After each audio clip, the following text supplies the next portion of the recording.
அஸ்ஸலாமு அலைக்கும், welcome to சதாஸ் kitchen. இன்றைக்கி நம்ம ரொம்ப சூப்பராக டேஸ்ட்டாக அதே சமயத்தில் சட்டுன்னு செய்யக்கூடிய ஒரு டிஃபன் தான் எப்படி பண்ணலாம் பார்க்க போகிறோம்.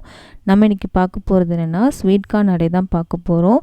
ஸ்வீட் கார்ன் எல்லாத்துக்கும் ரொம்ப பிடிக்கும். அதை வச்சு ஒரு அடை செஞ்சுருக்கேன். செம்ம டேஸ்ட்டாக இருந்துச்சுங்க. இதுக்கு சைடிஷ் எதுவுமே தேவையில்லை, அப்படியே சாப்பிட்லாம். அவ்வளோ சூப்பராக இருந்துச்சு. இதுக்கு வேணுமா தேங்காய் சட்னி வச்சு சாப்பிட்டுக்கோங்க. இது அப்படியே சாப்பிட்லாம், அவ்வளோ சூப்பராக இருக்கும். செய்கிறது ரொம்ப ஈஸி தான், டிஃப்ரெண்ட்டாகவும் இருக்கும். இப்போ வாங்கிட்டு பார்க்கலாம். நான் இன்றைக்கி ஒரு 3 ஸ்வீட் கார்ன் இருக்கு இல்லையா, அதுலேருந்து கார்னை மட்டும் இது மாதிரி பிரித்து எடுத்துருக்கேங்க. இதை தான் நம்ம அரைக்க போகிறோம். நான் வேகலாம் வைக்கலை, அப்படியே ஊற்று மட்டும் தான் எடுத்து வச்சுருக்கேன். இதை ஒரு மிக்ஸி ஜாருக்கு மாற்றிக்கலாம். நம்ம அடை செய்யணும் அப்படின்னா நிறைய பருப்புலாம் சேர்த்து நம்ம ஊறப்போம். அதெல்லாம் அதுக்கு தேவையே இல்லைங்க. அது ஒன்று சாப்பிட்டு ரொம்ப ஹெவியாக இருக்கிற மாதிரி இருக்கும். ஆனால் இது எவ்வளோ வேணாலும் சாப்பிட்லாம், அவ்வளோ சூப்பராக இருக்கும். டேஸ்ட்டும் அட்டகாசமாக இருக்கும். இதுக்கப்புறம் ஒரு 1/2 கப் அளவுக்கு பச்சரிசி இருக்கு இல்லையா, அதை ஊற வச்சு எடுத்துருக்கேங்க. அதை நம்ம சேர்த்துடலாம். சேர்த்தாச்சு. இதுக்கப்புறம் 1 டேபிள் ஸ்பூன் அளவுக்கு சீரகம், அதுக்கப்புறம் 3 வத்தல் எடுத்துக்கோங்க. அதை பிச்சு சேர்த்துக்கலாம்.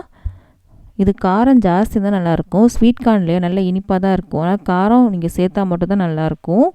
இதுக்கப்புறம் நம்ம சேர்க்க போகிறது மஞ்சப்பொடி சேர்க்குறேன். ஒரு 1/2 டேபிள் ஸ்பூன் அளவுக்கு நான் சேர்த்துருக்கேன். இதுக்கப்புறம் 2 பெரிய பச்சை மிளகாவை கட் பண்ணி எடுத்திருக்கேன். அதை நம்ம சேர்க்கலாம்.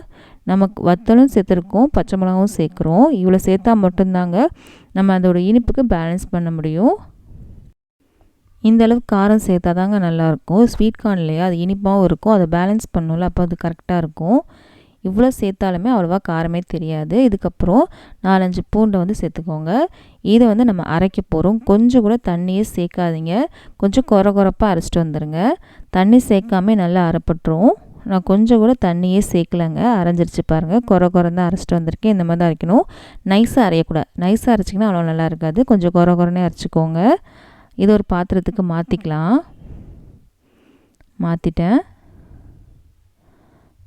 இதுக்கப்புறம் நம்ம என்ன சேர்க்க போகிறோம் அப்படின்னா, ஒரு பெரிய வெங்காயத்தை கட் பண்ணி வச்சுருக்கேன். அதை நம்ம சேர்த்துடலாம். இதுக்கப்புறம் கொஞ்சமாக கொத்தமல்லி கட் பண்ணி வச்சுருக்கேன், அதையும் சேர்த்துடலாம். இதுக்கப்புறம் நம்ம உப்பு சேர்க்கவே இல்லையா, உப்பு சேர்த்துக்கலாம். உப்பு சேர்த்துடலாம். சேர்த்துட்டு நல்லா கலந்து விட்டுக்கோங்க. இந்த அளவுக்கு திக்காக இருக்கணுங்க. ரொம்ப தண்ணியாக இருந்துச்சு அப்படின்னா நல்லா இருக்காது. இந்த அளவுக்கு நல்லா திக்காக இருக்கணும். நம்ம அடை மாவில் எந்த அளவுக்கு இருக்குமோ அதே அளவுக்கு திக்காக இருக்கணும். நான் கொஞ்சம் கூட தண்ணி சேர்க்கவே இல்லைங்க. இந்த அளவுக்கு திக்காக இருக்கணும். பாருங்கள், பக்கத்தில் காமிக்கிறேன். இந்த மாதிரி இருக்கணுங்க. பாருங்கள், நான் குறன்னு தான் அரைச்சிருக்கேன். இந்த அளவுக்கு திக்காக இருந்தால் மட்டும்தான் அடை சூப்பராக வரும்.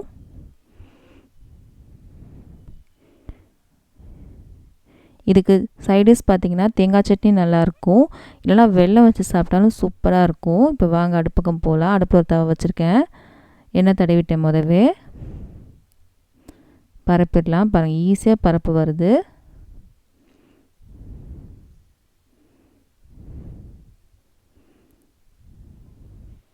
எண்ணெய் சேர்த்துடலாம். நம்ம எண்ணெய் இல்லைனா நெய் எது வேணாலும் நீங்கள் சேர்த்துக்கோங்க. நான் சேர்க்குறது எண்ணெய் தான் சேர்க்குறேன். டிஃப்ரெண்ட்டாகவும் இருக்கும், டேஸ்ட்டாகவும் இருக்கும். செய்கிறது ரொம்ப ஈஸி தாங்க. இப்போ நம்ம கொஞ்சம் வெந்துருச்சு, நம்ம திருப்பி போட்டுக்கலாம்.